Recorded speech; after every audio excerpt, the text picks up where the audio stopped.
yang saya banggakan. Alhamdulillah, hari ini 14 Juli 2023, saya bisa kembali menyambung rasa dengan saudara-saudara dimanapun berada. Pada 14 Maret 2023 yang lalu, saya telah menyampaikan sikap politik Partai Demokrat dalam memperjuangkan perubahan dan perbaikan di berbagai sendi kehidupan bermasyarakat, berbangsa, dan bernegara. Kali ini saya ingin kembali menyampaikan gagasan tentang masa depan Indonesia. Kita tahu, 7 bulan lagi pemilu akan digelar. Rakyat akan memilih para pemimpinnya, baik presiden dan wakil presiden maupun para wakil rakyat di DPR dan DPD. Kita berharap rakyat tidak salah pilih, karena akan menentukan masa depan Indonesia 5 tahun berikutnya. Tema pidato politik saya ini adalah agenda perubahan, lengkapnya agenda perubahan dan perbaikan untuk Indonesia yang lebih baik. Tema ini untuk merespons pandangan publik tentang isu perubahan yang kerap Partai Demokrat sampaikan. Kami mendengarkan pandangan, baik dari yang setuju dengan perubahan maupun yang tidak setuju. Sejarah mencatat, sejak 2 tahun lalu, saya dan Partai Demokrat telah menyerukan pentingnya perubahan dan perbaikan itu. Karenanya, ketika perhatian publik makin luas tentang isu perubahan ini, maka kami memiliki kewajiban moral untuk menjelaskan apa yang Demokrat maksudkan dengan perubahan dan perbaikan itu. Saudara-saudara, kami mendengar kekhawatiran sejumlah kalangan. Perubahan seolah diartikan sebagai upaya untuk mengganti secara total apa yang sudah ada. Tentu tidak demikian. Kebijakan dan tatanan yang sudah baik akan kita pertahankan, kita lanjutkan, dan kita bersyukur karena banyak yang telah dihasilkan oleh para pemimpin bangsa sejak Indonesia merdeka. Tatanan dan hal-hal baik yang diwariskan oleh Presiden Soekarno, Presiden Soeharto, Presiden Habibie, Presiden Abdurrahman Wahid, Presiden Megawati Soekarno Putri, Presiden Susilo Bambang Yudhoyono, dan Presiden Joko Widodo harus kita pertahankan. Adapun yang belum baik, tentu harus kita evaluasi dan kita perbaiki. Inilah elemen kesinambungan dalam sebuah proses perubahan. Tidak perlu diperdebatkan lagi. Dengan pemikiran itu, meski Partai Demokrat mengusung agenda perubahan, tidak berarti kami menihilkan apa yang telah dilakukan oleh pemerintahan Presiden Jokowi selama ini. Sebaliknya, kami justru menyampaikan penghargaan kepada pemerintah atas semua kerja kerasnya. Kami yakin Presiden Jokowi dan pemerintahannya ingin berbuat yang terbaik. Kami mendoakan kelak Presiden Jokowi bisa mengakhiri masa baktinya dengan baik. Namun Demokrat memang memiliki sejumlah cara pandang dan pilihan kebijakan yang berbeda dengan apa yang dilakukan oleh pemerintahan sekarang. Karenanya kami menawarkan pendekatan dan kebijakan yang berbeda kepada rakyat Indonesia yang kami pandang tepat untuk dijalankan pasca pemerintahan Presiden Jokowi mendatang. Rakyat Indonesia dan kader Demokrat yang saya cintai, ada 3 hal yang melandasi pemikiran Demokrat dalam melakukan agenda perubahan. Pertama, studi dan pengamatan atas apa yang dilakukan negara dan pemerintah selama 9 tahun terakhir. Kedua, permasalahan serius yang dirasakan rakyat. Dan ketiga, keinginan serta harapan rakyat yang kami jumpai di seluruh tanah air. Untuk itu, guna memudahkan penjelasan tentang agenda perubahan Demokrat, maka pertama-tama kami akan soroti keadaan saat ini. Apa permasalahan yang dihadapi rakyat dan mengapa hal itu terjadi? Selanjutnya, kami juga akan menyampaikan solusi yang kami tawarkan. Paling tidak, ada 5 klaster permasalahan bangsa. Klaster pertama, ekonomi dan kesejahteraan rakyat. Kedua, sumber daya manusia dan lingkungan hidup. Ketiga, hukum dan keadilan. Keempat, demokrasi dan kebebasan rakyat. Dan kelima, tata negara dan etika pemerintahan. Saudara-saudara sekalian, saya akan mulai dari permasalahan yang kami nilai paling penting, yaitu klaster pertama, ekonomi dan kesejahteraan rakyat. Meskipun ada capaian, tetapi harus kita akui secara jujur, 9 tahun terakhir ini terjadi sejumlah kemandekan dan bahkan kemunduran serius. Pertumbuhan ekonomi menurun, jauh di bawah yang dijanjikan 7% hingga 8%. Pertumbuhan ekonomi stagnan di angka 5%, bahkan sempat anjlok ketika diterjang pandemi COVID-19. Akibatnya, penghasilan dunia usaha dan kesejahteraan rakyat terpukul. Daya beli golongan menengah ke bawah juga menurun. Kemiskinan dan pengangguran meningkat. Sementara itu, ketika ekonomi tumbuh rendah, yang meroket justru utang kita, baik utang pemerintah maupun BUMN.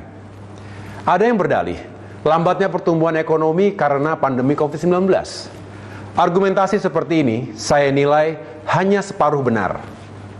Faktanya sebelum pandemi datang, ekonomi kita juga sudah mengalami permasalahan. Sehingga mesti ada sebab dan faktor yang lain di luar pandemi. Demokrat berpendapat, faktor lain itu menyangkut kebijakan dan langkah pemerintah dalam mengelola ekonomi dan kesejahteraan rakyat. Juga dalam menentukan prioritas pembangunan dan upaya mengatasi krisis. Sulit dimengerti ketika ekonomi menurun, kekuatan fiskal melemah, utang tinggi, pemerintah justru membangun infrastruktur secara besar-besaran. Apalagi sebagian proyek dan mega proyek itu tidak berdampak langsung pada kehidupan dan kesejahteraan rakyat yang tengah mengalami tekanan. Seharusnya masih bisa ditunda pelaksanaannya. Kami berpendapat, pemerintah tidak sensitif. Pemerintah juga kurang berpihak kepada 100 juta lebih rakyat kita yang sedang mengalami kesulitan hidup yang serius. Menurut kami, sikap kebijakan dan tindakan pemerintah seperti inilah yang perlu diubah dan diperbaiki. Ketika terjadi krisis dan tekanan ekonomi yang dampaknya sangat dirasakan masyarakat, prioritas dan alokasi anggaran negara seharusnya diarahkan untuk meringankan penderitaan rakyat, utamanya para petani, nelayan, kaum buruh, dan golongan lemah lainnya. Subsidi listrik untuk kalangan miskin, subsidi solar untuk nelayan, dan subsidi pupuk untuk petani harusnya bisa lebih diperkuat dan tepat sasaran. Saat ini memang ada pupuk subsidi, tapi petani mengeluhkan jumlahnya sangat sedikit. Petani seolah dipaksa harus membeli pupuk non-subsidi di pasaran, padahal harganya berkali-kali lipat lebih mahal. Kemudian harga jual hasil panen sering dipermainkan para tengkulak, juga dihancurkan oleh kebijakan impor di saat petani kita sedang panen raya. Banyak petani mengeluh, "Mas, kami sampun megap-megap."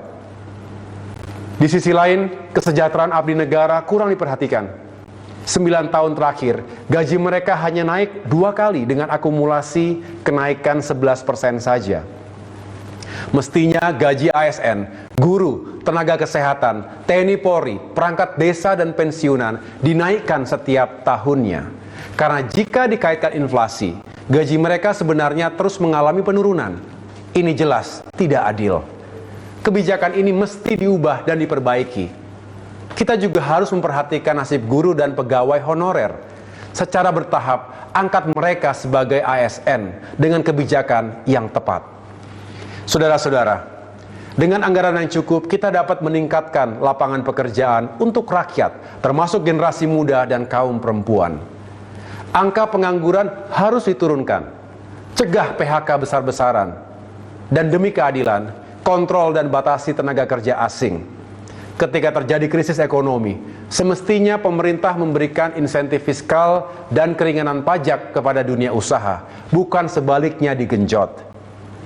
Negara juga perlu meningkatkan perlindungan dan bantuan kepada puluhan juta UMKM melalui pelatihan, akses permodalan, dan pemasaran.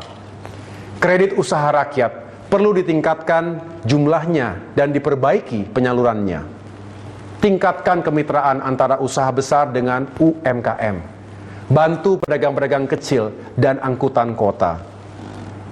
Sementara itu, untuk menjaga daya beli masyarakat yang menderita karena tekanan ekonomi, maka kita perlu melanjutkan dan menghidupkan kembali semua program pro-rakyat era pemerintahan Presiden SBY. Program-program itu antara lain BLT, BLSM, BPJS, bantuan lansia, difabel dan korban bencana, PKH, Raskin, KUR, PNPM, dan lainnya. Dengan kebijakan yang berorientasi pada kesejahteraan rakyat tersebut, kita bisa meningkatkan kembali pertumbuhan ekonomi menuju 6%, bahkan lebih. Tapi pertumbuhan ekonomi ini harus dirasakan seluruh rakyat, bukan segelintir kelompok saja. Karena itu, sulit diterima akal sehat saat ekonomi tertekan pandemi, alokasi APBN untuk infrastruktur justru lebih besar dibandingkan anggaran kesehatan. Seolah proyek infrastruktur diutamakan, sedangkan nasib rakyat diabaikan. Diperlukan pemikiran yang rasional dan arif dalam penentuan prioritas dan pengelolaan anggaran negara. Lebih baik kita fokus pada peningkatan penghasilan dan daya beli rakyat, agar ekonomi terus bergerak dan tetap tumbuh. Kalau ekonomi tumbuh, penerimaan negara juga akan meningkat, pengangguran dan kemiskinan akan berkurang.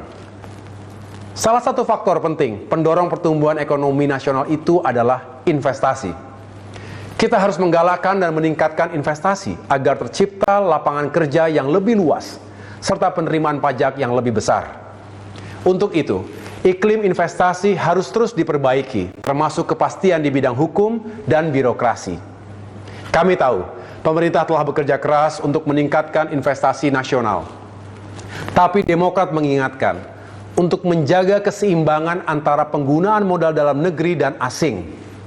Terlalu dominannya modal asing, apalagi tidak disertai dengan kuatnya perjanjian dalam kontrak, bisa sangat merugikan negara dan rakyat kita.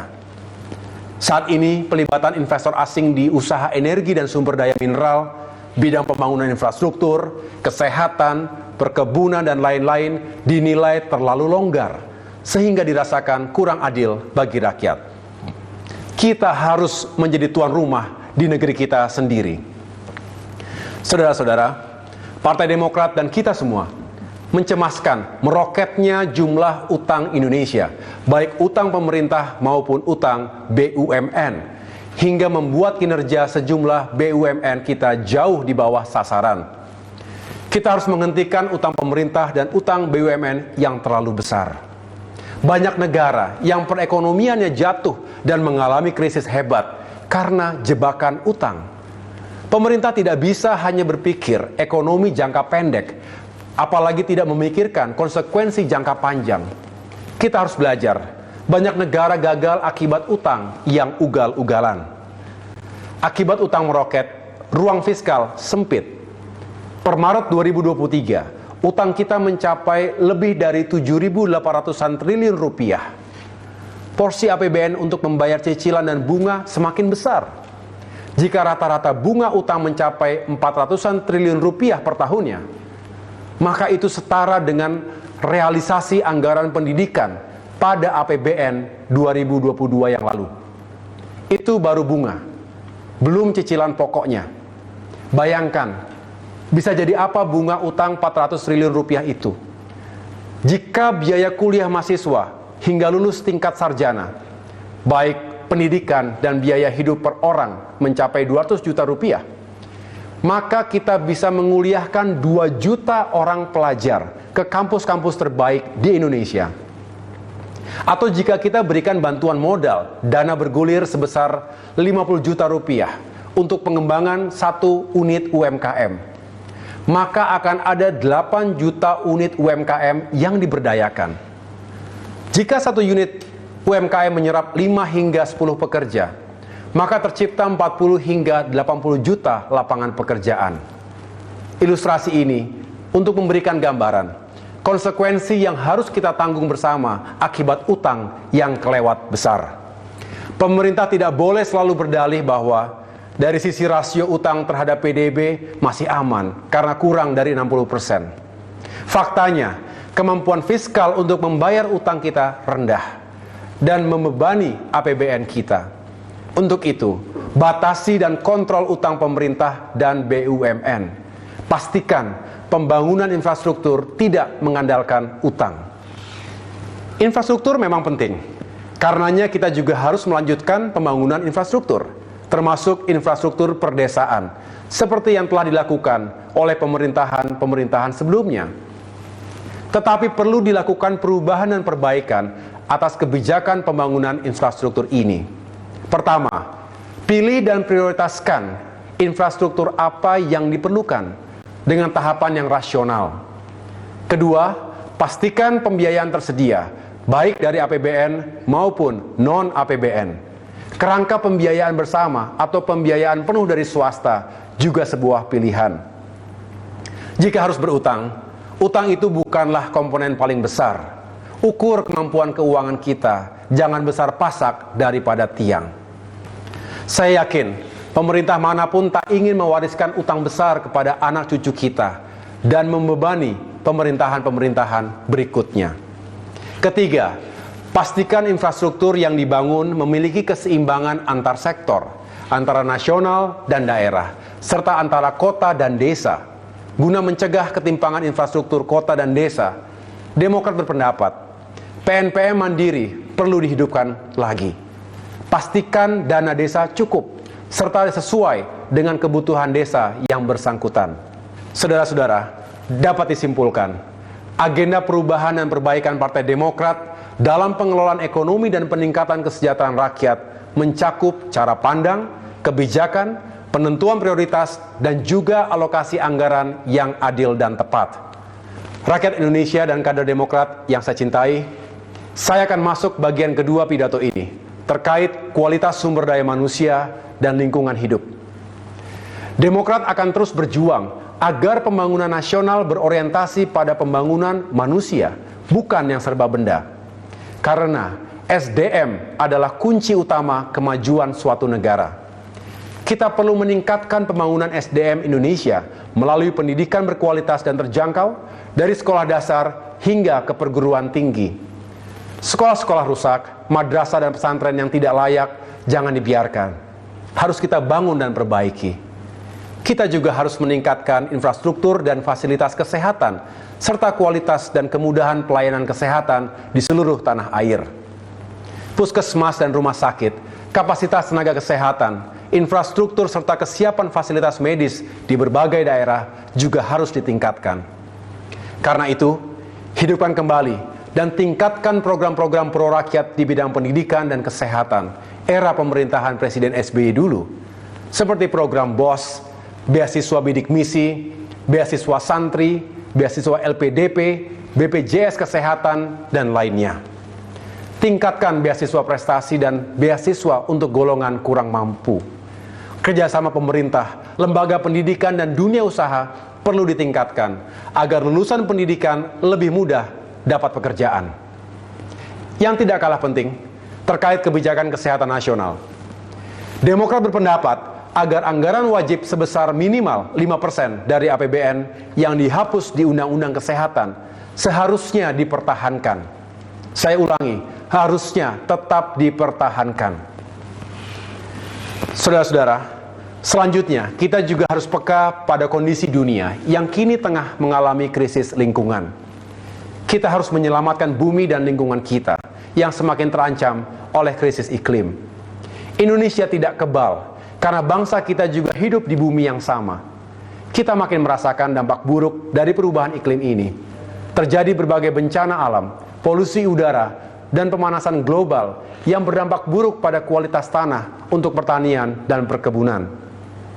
Diprediksi, 8% lahan pertanian di dunia tidak akan lagi bisa digunakan jika suhu bumi meningkat 1,5 derajat Celcius. Kelaparan juga akan meningkat hingga 20% akibat pemanasan global. Indonesia berkomitmen untuk mencapai net zero emission maksimal pada tahun 2060. Kita berharap itu bisa diwujudkan. Namun mencermati proses yang berjalan saat ini, target waktu tersebut sulit dipenuhi. Karenanya, Indonesia harus melakukan yang terbaik. Demokrat mengajak semua kalangan untuk ikut bertanggung jawab mendorong hadirnya pertumbuhan ekonomi yang berkeadilan dan berkelanjutan, yang berlandaskan 4 pilar: pro pertumbuhan, pro lapangan kerja, pro pengurangan kemiskinan, dan pro lingkungan hidup. Climate action perlu diperluas dan dipercepat untuk mencapai net zero commitment, termasuk mempercepat dekarbonisasi dan transisi energi terbarukan. Negara harus hadir. Pemerintah pusat dan daerah harus konsisten menjalankan kebijakan yang pro lingkungan. Jangan ada lagi undang-undang yang seolah memfasilitasi terjadinya kerusakan alam. Kalau tidak bisa dihentikan, terus kurangi secara signifikan laju deforestasi. Jutaan hektar hutan yang telah dibabat untuk proyek-proyek food estate yang ternyata juga gagal adalah contoh yang tidak baik. Kemudian, Kementerian Lingkungan Hidup yang kini disatukan dengan Kementerian Kehutanan harus dikembalikan sebagai kementerian yang berdiri sendiri. Mengurangi otoritas dan anggaran Kementerian Lingkungan Hidup adalah sebuah sinyal yang keliru. Rakyat Indonesia dan kader Partai Demokrat yang saya cintai, bagian ketiga pidato saya berkaitan dengan hukum dan keadilan di Indonesia. 9 tahun terakhir ini, rakyat merasakan ketidakadilan. Keadilan harus berlaku bagi semua, baik keadilan sosial, ekonomi, politik, penegakan hukum, serta keadilan untuk rakyat kecil dan kaum lemah. Demokrat mencermati, penegakan hukum dan pemberantasan korupsi dinilai sering tebang pilih, tajam ke bawah, tumpul ke atas, tajam ke lawan, tumpul ke kawan. Respons negara terhadap para pencari keadilan juga sering berbeda, dikaitkan dengan posisi politik si pencari keadilan. Praktik ini merusak keadilan, etika pemerintahan, dan nilai demokrasi. Untuk itu, kita harus menjamin penegakan hukum, termasuk pemberantasan korupsi, dilaksanakan secara adil dan tidak tebang pilih. Cegah penyalahgunaan kekuasaan dan hentikan penggunaan instrumen hukum untuk kepentingan politik. Di tengah-tengah ketidakpuasan masyarakat terhadap penegakan hukum dan keadilan, Demokrat dengan tulus mengucapkan terima kasih dan penghargaan bagi para penegak hukum yang tetap amanah, objektif, menjunjung kebenaran dan akal sehat sehingga keadilan tetap tegak. Namun demikian, Demokrat berpendapat bahwa perubahan dan perbaikan dalam penegakan hukum perlu terus dilakukan di masa depan. Ingat, ketidakadilan adalah sumber utama dari semua permasalahan. Rakyat Indonesia dan kader Partai Demokrat yang saya cintai, bagian keempat pidato saya adalah terkait demokrasi dan kebebasan rakyat. Partai Demokrat mengamati, akhir-akhir ini telah terjadi kemunduran demokrasi secara fundamental. Demokrasi yang baik dan matang mesti ditandai oleh dihormatinya pranata hukum, dijaminnya kebebasan berbicara, kemerdekaan pers, dan dilindunginya hak-hak asasi manusia. Juga ditandai dengan berlangsungnya pemilu yang bebas, jujur, dan adil, dipegang teguhnya konstitusi, serta paling penting, tercegahnya kekuasaan absolut pada diri pemimpin politik tingkat puncak. Jika merujuk pada nilai dan pilar demokrasi yang saya utarakan, tidaklah sulit mengevaluasi sejauh mana demokrasi kita dijalankan dengan benar. Kini, rakyat takut bicara. Kalangan elit dan golongan menengah juga enggan bicara, karena khawatir bakal diserang secara membabi buta. Lawan politik penguasa diidentikan sebagai musuh negara. Netralitas dan independensi kekuasaan negara dipertanyakan. Tentu banyak yang bertanya, ketika ada niat cawe-cawe pemimpin negeri dalam pemilu 2024 mendatang. Kalau cawe-cawe itu melibatkan instrumen kekuasaan negara dan dinilai tidak adil, jelas nasib demokrasi kita dalam bahaya. Kami berpendapat, segala praktik berpolitik yang menyimpang dari konstitusi dan etika berdemokrasi harus kita cegah bersama. Masih ada waktu. Jangan biarkan kemunduran demokrasi semakin dalam. Jangan terulang prahara besar seperti tahun 1965, 1966, juga tahun 1968, 1999 dulu. Jangan kita lukai perasaan rakyat agar mereka tidak menempuh caranya sendiri dalam memperjuangkan keadilan dan hak politiknya. Untuk itu, kita harus mengembalikan ruang kebebasan untuk rakyat, termasuk kemerdekaan pers. Kita juga harus menjamin hak rakyat untuk berbicara dan berpartisipasi dalam kehidupan bangsa sesuai konstitusi. Hentikan represi negara terhadap rakyat. Tingkatkan kualitas demokrasi berdasarkan nilai-nilai kebebasan, keadaban, dan kemanfaatan. Rakyat Indonesia dan kader Demokrat yang saya banggakan, bagian kelima atau terakhir dari pidato saya berkaitan dengan perbaikan tata negara dan etika pemerintahan. Undang-Undang Dasar 1945 mengatur kewenangan setiap lembaga negara, termasuk presiden dan jajaran pemerintahannya. Dalam konstitusi yang telah dilakukan 4 kali perubahan, semangat dan prinsip keseimbangan serta kesetaraan antar lembaga harus dijaga, agar tidak kembali lagi ke tatanan era otoritarian dulu. Saat ini ada tanda-tanda bahwa kesetaraan dan keseimbangan antar lembaga negara ini mulai terganggu. Kalangan pemerhati konstitusi dan tata negara mulai melihat tendensi kembalinya konsentrasi kekuasaan di tangan presiden, meski tidak sedalam di era otoritarian dulu. Sejarah memberikan pelajaran, kekuasaan tetap harus dikontrol oleh kekuasaan yang lain agar tidak menciptakan model pemerintahan yang absolut dan totalitarian. Untuk itu, Demokrat bertekad untuk menegakkan kembali kesetaraan dan keseimbangan antar lembaga negara sesuai prinsip checks and balances dalam sistem presidensial. Demokrat juga mencermati etika pejabat negara dan kaidah tata pemerintahan yang baik, good governance. Khususnya dengan apa yang boleh dan tidak boleh dilakukan atau etis dan tidak etis untuk dilakukan oleh para pejabat negara. Misalnya, terkait keterlibatan para pejabat negara dalam kegiatan bisnis di lingkungan pemerintahan atau lembaga negara di mana ia berada. Menjadi tidak etis jika menteri atau pejabat negara menjalankan bisnis sementara ia berada dalam lingkaran pembuatan kebijakan dan regulasi yang terkait langsung dengan bisnis itu. Jelas ada konflik kepentingan. Lebih tidak etis kalau wilayah bisnis pejabat itu menggunakan anggaran negara di mana ia terlibat dalam penyusunan APBN tersebut. Ini namanya jeruk makan jeruk atau berburu di kebun binatang. Karenanya Demokrat berpendapat bisnis pejabat model begini harus dicegah dan dihentikan. Rakyat Indonesia dan kader Demokrat yang saya banggakan, saya telah menyampaikan secara utuh agenda perubahan dan perbaikan untuk Indonesia yang lebih baik. Agenda perubahan ini akan diperjuangkan oleh Partai Demokrat saat ini dan di masa depan. Secara lebih rinci saya akan sampaikan pada kesempatan yang lain. Kami berharap saudara-saudara kami, rakyat Indonesia, dapat memahaminya.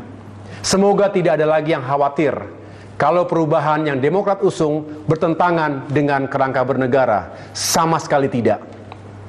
Justru perubahan dan perbaikan yang diperjuangkan akan meneguhkan dan memperkokoh kehidupan berbangsa dan bernegara kita. Kami, Partai Demokrat, adalah anak kandung reformasi. Sebagai partai bergaris ideologi nasionalis religius, kami akan terus menjaga Pancasila dan keutuhan NKRI. Kami akan mengawal dan menjaga kebinekaan bangsa, serta menolak intoleransi, ekstremisme, dan radikalisme dalam bentuk apapun dan dari kalangan manapun. Partai Demokrat pro ekonomi yang berkeadilan dan ramah lingkungan, pro kesejahteraan rakyat, khususnya wong cilik, juga pro keadilan dan pro demokrasi. Itulah jati diri kami. Akhirnya, kami mohon doa restu dan dukungan rakyat agar perjuangan besar ini dapat terwujud. Di atas segalanya, kami memohon ridho dan pertolongan Tuhan Yang Maha Kuasa, Allah Subhanahu wa Ta'ala, agar kami dapat terus berkontribusi positif dalam pembangunan Indonesia ke depan. Kepada para kader Demokrat, jadilah motor perubahan dan perbaikan yang siap menghadirkan gelombang dan getaran untuk Indonesia yang lebih baik. Maju negaranya, sejahtera rakyatnya. Mari kita satukan energi dan kekuatan perubahan. Insya Allah, perubahan dan perbaikan akan hadir di Indonesia. Terima kasih. Tuhan bersama kita.